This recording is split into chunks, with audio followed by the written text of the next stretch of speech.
Lord sa church eh. So itong fivefold ministry, una yung mga apostles, prophets, evangelists, pastors, and teachers. So tapos na po tayo doon sa dalawa, di ba? Ang una yung evangelist, tinakal natin. Pangalawa, yung teacher.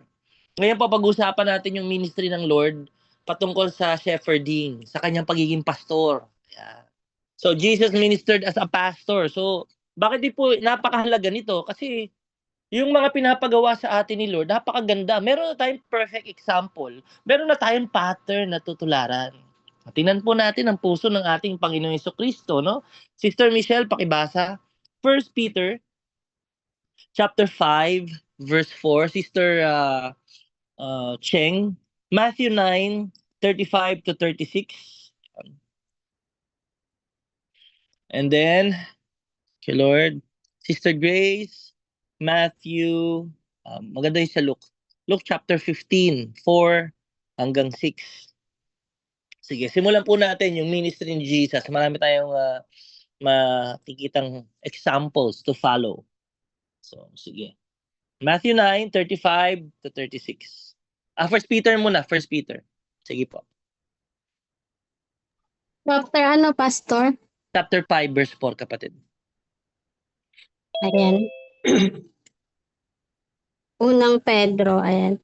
Sabi dito sa verse 4. At pagdating ni Kristo na siyang pinunong pastol, tatanggap kayo ng gantimpalang napakaganda at hindi kukupas kailanman. Amen. So, meron po tayong pinunong pastol. No? Sa ibang translation sa Tagalog, pangulong pastol or chief overseer. He's our great shepherd. So, anong ibig pong sabihin, no? Sa atin po, mga kapatid, pastor din tayo actually. May tayong mga inaalaga ang tupa. Unang-una, we are pastors in our family. Sa mga asawang lalaki, pastor ka. Saan? Sa iyong asawang babae. Kung may anak ka, pastor ka sa iyong mga anak. Ilagay po natin yan sa sa corporate world. Kung kayo po ay nilagay ni Lord sa isang position, ang gusto ng Lord, pagpastolan mo yung mga tao na under you. Okay? So sa church, ganun din. Alam naman natin yan. Every cell group, every ministry, may leader. So tumatayo tayo as shepherds. So ito pong mga aral na ito ay patungkol sa ating Panginoon Jesucristo for us to have an example to follow. At the same time, paano natin ito may apply sa buhay natin bilang pastol at bilang tupad din ng Diyos. Ayan. Hindi lang tayong pastol, tayo rin ay tupad ng Diyos. At ganito siya ganito siya maging pastor. Ganito siya mag-shepherd sa atin.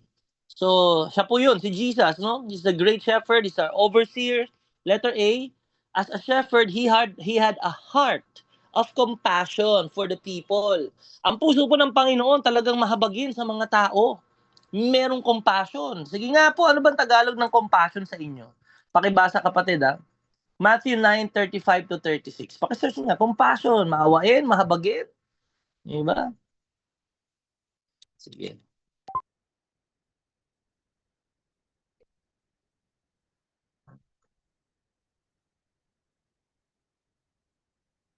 Yan.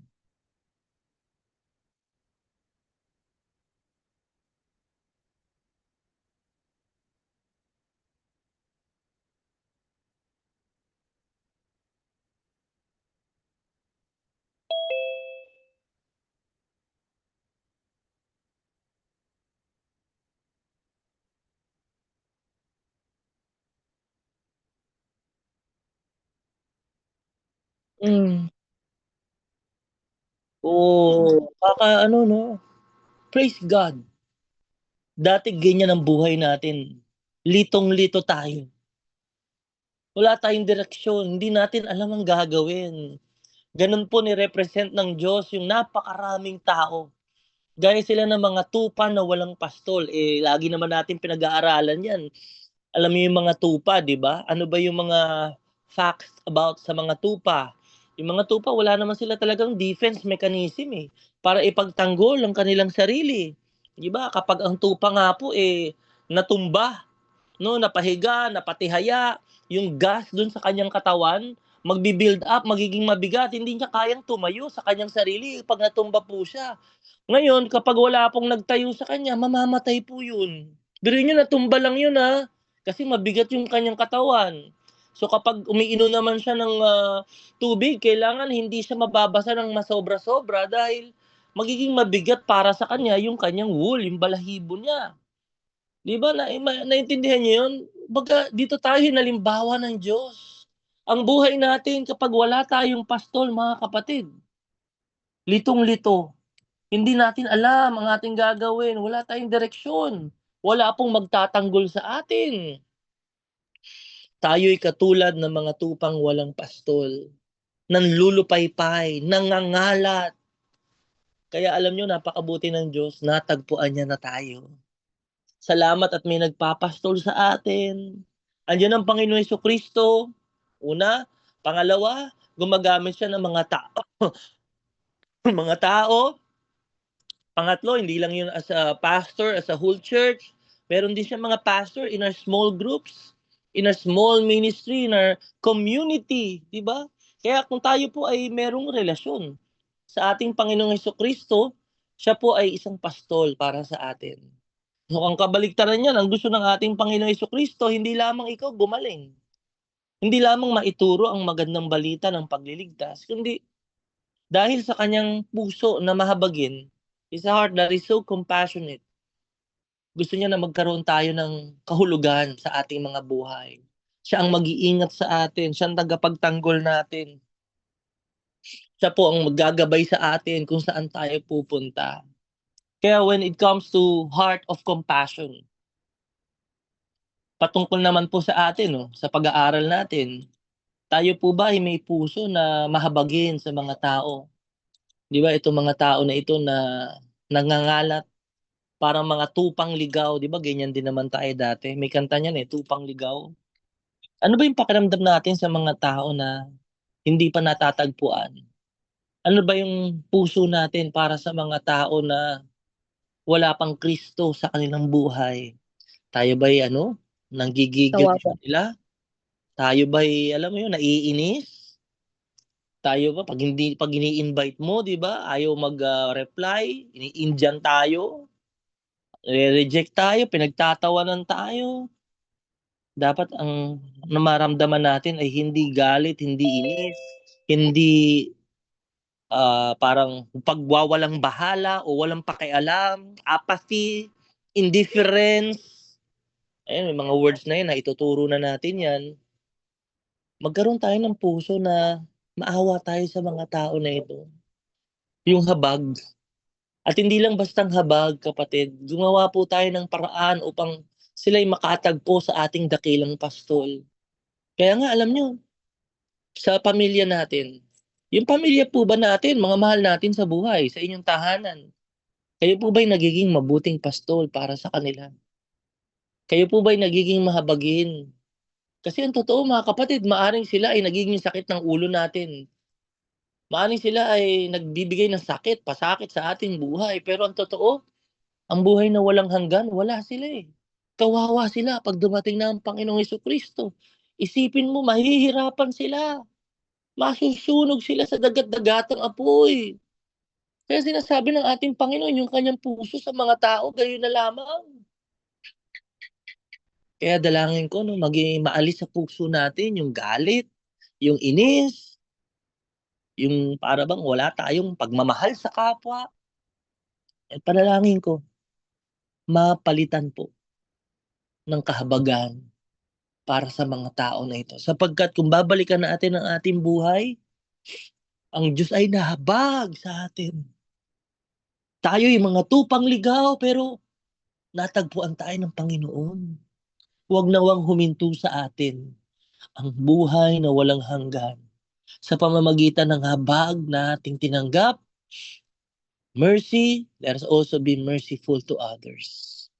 How God is so good to us, overflowing, let it overflow also goodness to others. Salamat po, Panginoon. Pinupuri ka namin, natagpuan mo kami. Pangalawa po, mga kapatid, Luke chapter 15, verse 4 hanggang 6. Sige po. Lucas 15, verse 4 to 6. Sabi po dito, kung ang sino man sa inyo ay may 100 tupa at mawala ng isa, ano ang gagawin niya? Hindi ba't iiwan niya ang 99 sa pastulan at hahanapin ang nawawala hanggang sa ito'y matagpuan? Kapag nakita na niya ang tupa, ay masaya niya itong papasanin.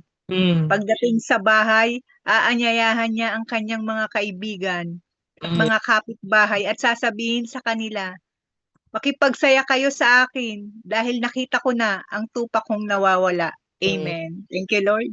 Wow, thank you, Lord. Minsan nasa-satisfy na po tayo sa ating personal na kaligtasan. Hindi ganun yung puso ng Lord. Ang puso ng pastol, mga ligtas na yung 99, hahanapin ko yung isa. Kung titingnan po natin, no, sa halaga, value-wise, pag-usapan natin yung halaga. Anong mas mahalaga? 99 o yung... Siyempre, 99. Tama po ba? Hindi naman ibig sabihin ng ating Panginoon Jesucristo ay wala nang halaga yung mga 99 na yun. Ang ibig sabihin po ng talinghaga na ito ng ating Panginoon, bawat isa. Gaano mang kalayo ang ating tinahak na daan papalayo sa Diyos. Gaano man karami ang ating kasalanan, nang iisa na yun. Naligaw man tayo ng landas, nag-iisa man yun. Hindi tayo pababayaan ng Diyos. Hahanapin niya pa rin tayo. Sapagkat bawat isang buhay ay mahalaga sa Kanya. Sapagkat ang bawat buhay ng tao ay nilikha niya sa Kanyang kawangis. That's the reason He died on the cross. Kahit nga po, ikaw lang, mga kapatid, kahit ikaw na lang ang nag-iisang tao sa mundo, bababa pa rin si Jesus para mamatay sa kasalanan. Ganun ka-importante ang bawat kaluluwa. As a shepherd, he was willing to search for those who were lost. Hahanapin niya.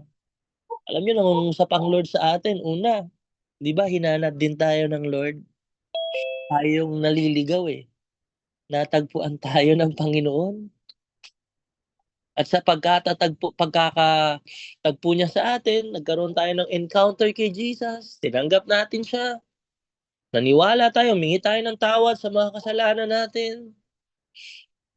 There is willingness para kay Jesus. Hindi po siya napipilitan. Nakakalungkot no minsan. Guilty ba tayo dyan? Minsan sa pag-i-invite, napipilitan tayo. Minsan sa pag-share ng Word of God, napipilitan tayo. Tama po ba? Guilty ba kayo dyan? Sagot po. Yes po. Kasi alam nyo, bakit tayo napipilitan? Kasi ang totoo, yung puso natin, marumi, walang habag, puno ng inis, ng galit.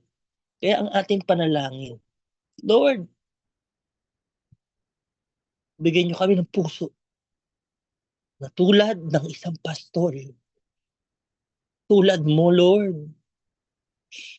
Na kapag itong taong na to tumanggi siya sa buhay na walang hanggan, Panginoon, mapapahamak ang kanyang kaluluwa. Kawawa, Lord. Hindi nga sa mga trahedya na nangyayari ngayon, di ba? Sa mga lindol, sunog. Minsan yung mga tao na nalulungkot din talaga. Hindi minsan, ang natural na response ng tao, ang daming namatay, nakakalungkot naman. Paano pag isang tao lang ang namatay? Minsan yung lungkot hindi ganun katindi, di ba? Lalo na pag pasaway yung namatay. Pero ang Panginoon, hahanapin niya pa rin yun. Kaya ang pangungusap ng Lord sa atin sino sa buhay natin yung isa na lumayo, naligaw ng landas? Hanapin natin, message natin. Huwag nating hayaan na hindi natin mabahagi ang mabuting balita. Isang tao, napakahalaga sa Diyos. Every soul is valuable to God. Because that's the reason why He died on the cross. Ito na po, natagpuan niya na, di ba? Natagpuan niya na. Sabi ni Jesus, kapag nakita niya, anong gagawin niya? Papasanin niya ito. Hallelujah. Nakita niyo po yung emotional love.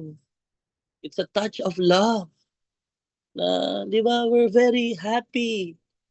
We're very, alam mo yun, joyful na makabalik ka, na natagpuan ka na. Papasanin po, hindi papaluin, no? Minsan tayo mga Kristiyano, nagiging malupit tayo. Ayan, guilty na naman tayo dyan. Nagiging malupit tayo sa mga naliligaw na tupa. Hindi na po natin tuturuan ng swimming lesson ang isang taong nalulunod. Anong kailangan gawin sa taong nalulunod? Sige nga po, sagot po. Agipin. Bigay mo yung kamay mo. O sige, balik ka. Minsan nagiging malupit tayo. Nalulunod na, pinagsabihan pa natin. Hindi na nga umaaten kung ano-ano pa yung mga narinig sa atin. Hindi ganun yung puso ng pastol. The hands of the Lord is always open wide to welcome us, to receive us, to embrace us with His love. Biruin nyo, pinasan sa kanyang balikat, binuhat. At hindi lang po yun, no? Hindi rin pilit yun. Masaya siya. Nagagalak siya. Alam niyo nga, ito po, very timely din to sa atin, no? Magkaroon po tayo ng puso ng isang pastol. Kapag nag-ikot kayo, nakapunta kayo sa Andrea, naku, makikita niya yung mga bata, pakalat-kalat, yung mga tao doon. Diba, Lord, walang ano tong mga to, ah. Lalo na pag linggo kayo pumunta, makikita nyo, daming tao. Kaya tayo po ay nabigyan ng pagkakataon na makapagbigay ng mabuting balita, pagbibigay ng flyer, pag-welcome, yung ngiti natin. February 4 po, napakagandang gawain. Sapagkat dito tayo tinawag ng Diyos. Nakakatuwa, no, yung respond ng shepherd. Marami tayong natututunan. Ganito rin naman tayo, winelcome ng Lord. Nagdiwang nga po ang langit. Sabi sa verse 6, pagdating niya sa bahay, ito na. Tatawagin niyang sama-sama ang kanyang mga kaibigan, mga kapitbahay. Diba? Sabi niya, makigala kayo sa akin. Natagpuan ko na yung nawawala akong tupa. It's a celebration na makabalik. Alam niyo, ganun yung Lord natin, no? Hindi niya na hinuhukay yung ating nakaraan. Diba? Hindi siya nanunumbat sa mga pagtalikod natin. Hindi siya mapagtanim ng sama ng loob. Ni minsan, pag binabasa mo to, Lord, grabe, parang walang ginawang masama itong tupa na ito. Ganun kahalaga ang bawat kaluluwa sa ating Panginoon. Kaya dalangin ko, magkaroon tayo ng puso sa mga naliligaw. Lord, give us a heart, the heart of a good shepherd to search for those who were lost. Sister Lola, pakibasa po ang Matthew chapter 15 verse 32. Ayan, Matthew chapter 15 verse 32. Magkakaroon lang tayo ng puso ng tulad ng isang pastol kapag naranasan po natin talaga yung pagliligtas ng Diyos. Magkakaroon lang tayo ng habag sa ibang tao kapag naranasan mo yung habag ng Diyos. Na-realize mo. Kasi minsan akala natin naligtas tayo kasi deserving tayo eh. Hindi po, wala pong deserving sa atin. Sa listahan po ng papunta sa impyerno, number 1 po tayo doon. Sa dami po ng mga ginawa nating kasalanan, diretso yun ang destinasyon natin. Pero dahil sa pag-ibig ng Diyos, niligtas niya tayo. Sige sis, Matthew 15, verse 32. Matthew 15 verse 32. Tinawag ni Jesus ang kanyang mga alagad at sinabi sa kanila, nahahabag ako sa mga taong ito 3 araw na ngayong kasama natin sila at wala pa silang pagkain. Ayokong paalisin sila ng gutom, baka sila'y mahilo sa daan. Amen. Ano po yung puso ng isang pastol sa Lord? Hindi lamang po spiritual, no, yung kanyang ministry. As a shepherd, he was willing to minister. Willing na mag-serve. Saan? Both natural and spiritual needs of the people. Natural and spiritual. Hindi lamang puro word of God, pagtuturo. Ilang araw na raw po, sis? Maraming araw na, 3 araw na silang nakikinig ng sermon ni Jesus. Gutom na rin yung mga tao. Pero nakakapagtaka dito, no? Nakakatuwa. Yung mga tao na nagfa-follow kay Jesus, to hear Him teach, sharing the Word of God, nag-stay sila ng 3 araw. May mga baon yang mga yan, pero hindi yan magtatagal ng mga 3 araw.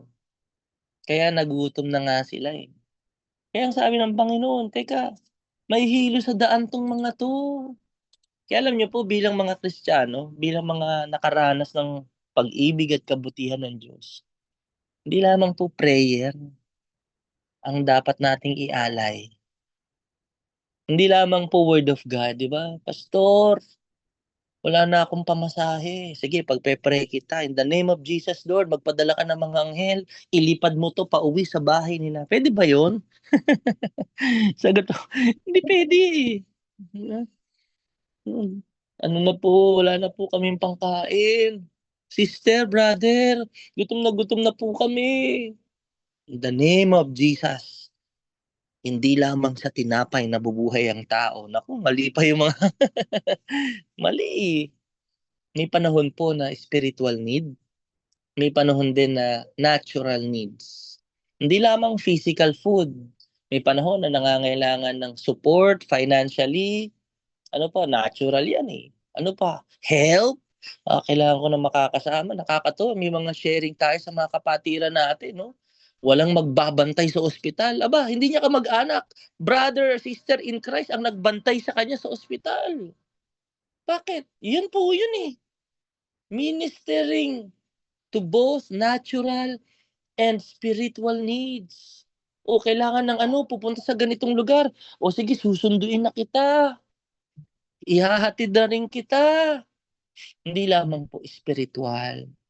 Natural needs din. Kaya alam nyo, ang prayer natin, mga kapatid, hindi tayo maging madamot. Kasi ang totoo, ang Diyos pinagpala tayo. Spiritual, buhay na walang hanggan. Sa ating mga buhay, alam nyo kung ano yung mga pagpapala ng Diyos na ibinigay sa inyo na pwede mong maibahagi sa ibang tao. Kaya, yun, ibigay mo, 5,000 pinakain ni Jesus lahat yun. Ganun ang Lord, no? 3 araw. Eh, yung iba naman, nag-iisip na, Pastor, dapat pala lagi tayo, pag mayroong preaching ng word, dapat may pagkain. Hindi naman tayo 3 araw nagpe-preach, di ba? May mga pagkain naman kayo sa bahay nyo. Minsan kasi may mga ganyan, no? Ay, wala tayong pagkain sa church ngayon. Hello, 2 oras lang. Si Jesus, 3 araw po, mga kapatid. 3 days sila. Naubos na yung kalang pagkain.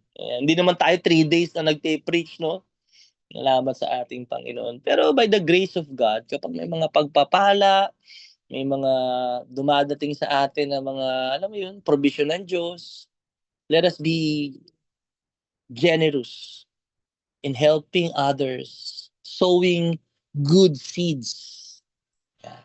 Naniniwala ako sa inyo, mga buhay, na dumating na rin yung panahon na alam ng Diyos, glory be to God, na kayo mismo ay naging pagpapala na rin sa marami. Hindi lang sa spiritual, kundi nakapagbigay rin kayo ng mga natural na mga pangangailangan ng mga tao. Amen? Naranasan nyo na po ba yan na kayo ay tumutulong? Praise God, ha? Sagot po. Yan. Amen. Thank you, Lord Jesus. Salamat sa Diyos. Nagpapahiram ng salapi, bibigay ng pagkain, nag-aabot ng tulong. Yan ang Lord natin eh. Kaya bilang pastor, ganun din nawa tayo. Sige, Sister Cheng, pakibasa ang John chapter 10 verse 4. So hindi lamang puro spiritual, maganda po 'yun, panalangin, salita ng Diyos. Kailangan din kasi talaga kakain din eh, di ba? Sige. John 10 verse 4.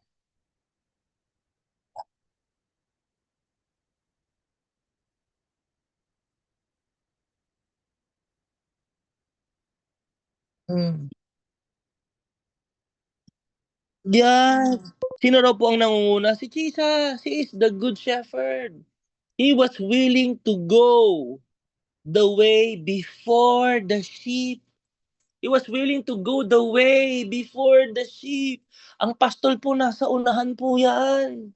Yung mga leaders po nasa unahan yan. Hindi namin kayo tinutulak sa isang gawain na hindi pa namin ginawa. Napakahalaga niyan. Kaya alam niyo, yung training ng Lord, nung nagsisimula po kami, purihin ng Diyos. Talagang pinahintulutan ni Lord na maranasan namin yun. Magwalis, maglampaso, mag-ushering, mag-kids church, magsundo, magbigay ng flyer, mag-share ng gospel, mapahiya, masigawan ng kapitbahay.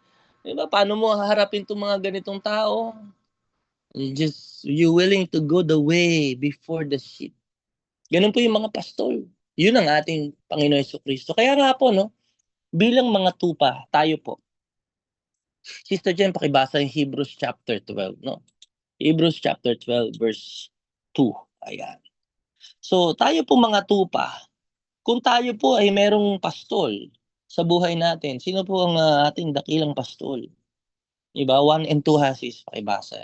Si Jesus. So, sa buhay natin, hindi tayo nakafocus sa ibang mga tupa.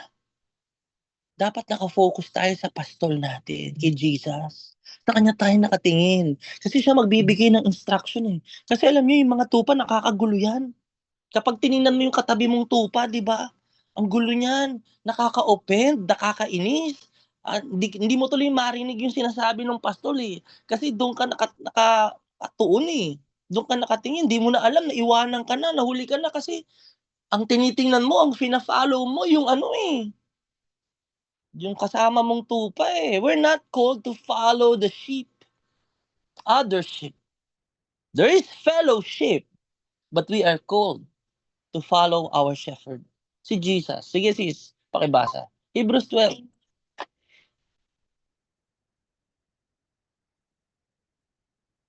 Ah.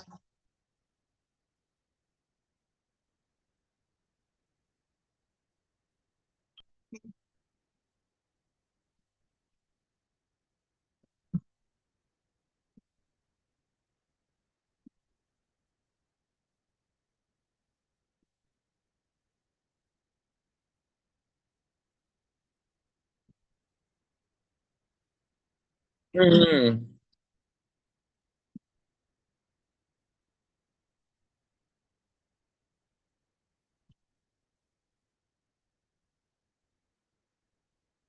Mm. Let us fix our eyes on Jesus, only to Jesus, always look to Jesus. Si Lord lang talaga titingnan mo. Naglilingkod ka, hindi ka naglilingkod para sa tao.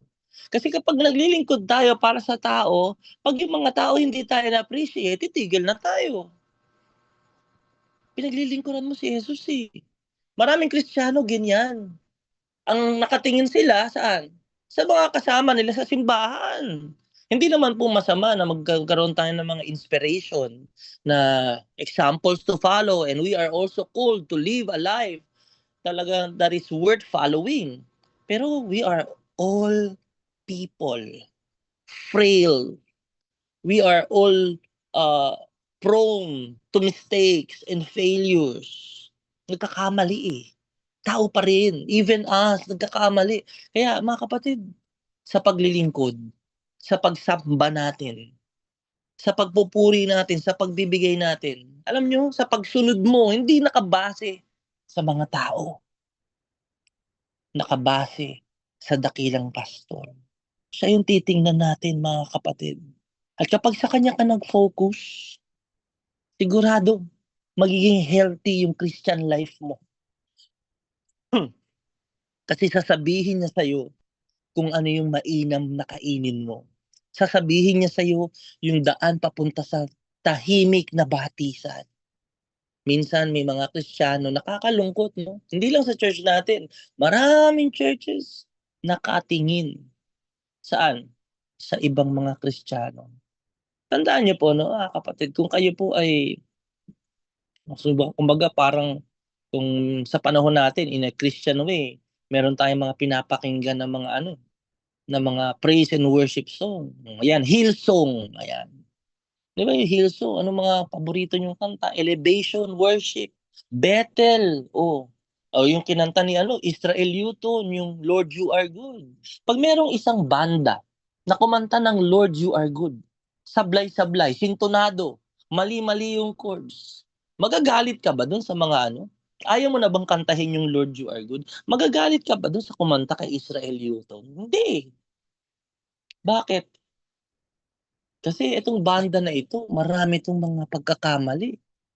Saan ka titingin? Doon sa magaling kumanta. Doon sa gumawa ng kanta. Ganun din. Sino po ang nagsimula ng pananampalataya natin? Sino ang magtatapos ng ating pananampalataya? Si Jesus. Sino pinaglilingkuran natin? Si Jesus. Kaya pag ganito po yung mindset natin, ang pangunawa natin sa buhay Kristiyano. Siya ang ating dakilang pastol. Siya yung ating susundan. May mga pagkakataon kasi yung katabi mo, iba ang sinusundan. Kapag doon ka tumingin, maliligaw ka rin. Maiinis ka. Pero kapag tumingin ka kay Jesus, perfect siya. Siya yung greatest example. Walang flaws, walang mistakes, walang failures. Doon tayo titingin. Amen. Let us fix our eyes on Jesus. He is the author and finisher of our faith. Kaya the next time, sasabihin ng kasama natin sa gawain, ayoko nang umaten kasi na-offend ako nitong katabi ko eh. Pumupunta ka ba, nag-worship ka pa para sa katabi mo? Hahayaan mo ba na maniwala ka sa kasinungalingan ng kaaway? Mali ang iyong magiging desisyon. Hindi mo na ako mag-join sa ganito kasi na-offend ako ng ganito. Hindi mo na ako mag-serve kasi ganito. Hindi. We have a shepherd who is willing to go the way before the sheep. Sa kanya po tayo titingin. Sister, pakibasa sa John chapter 10 verse 11. John chapter 10 verse 11.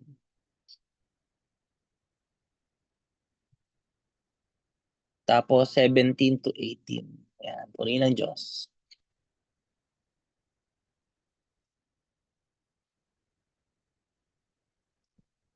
Sis? Wala. Ayan.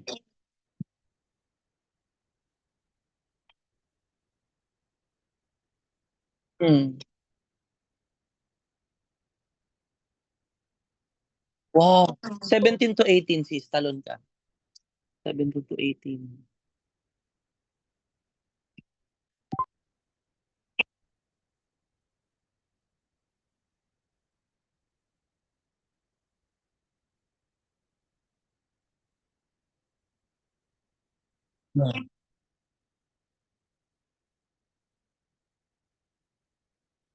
Yan.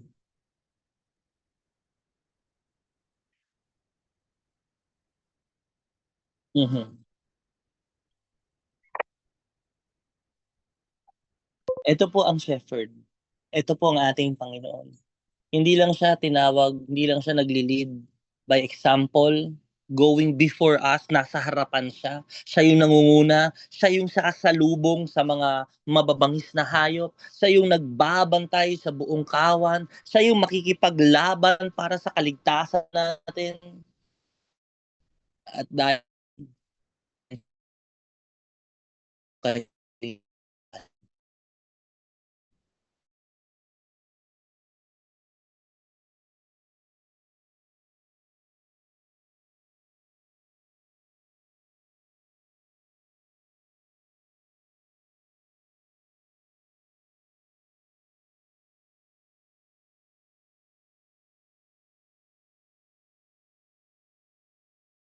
mabuting pastol.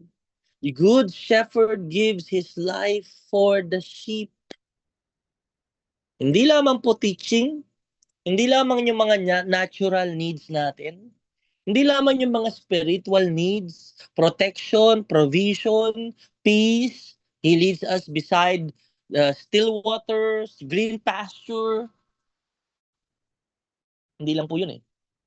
Binigay niya yung kanyang sariling buhay para sa atin. Ibig sabihin mga kapatid, lahat ng pwedeng harapin natin sa ating ang ating Panginoong Jesucristo bilang mabuting pastol.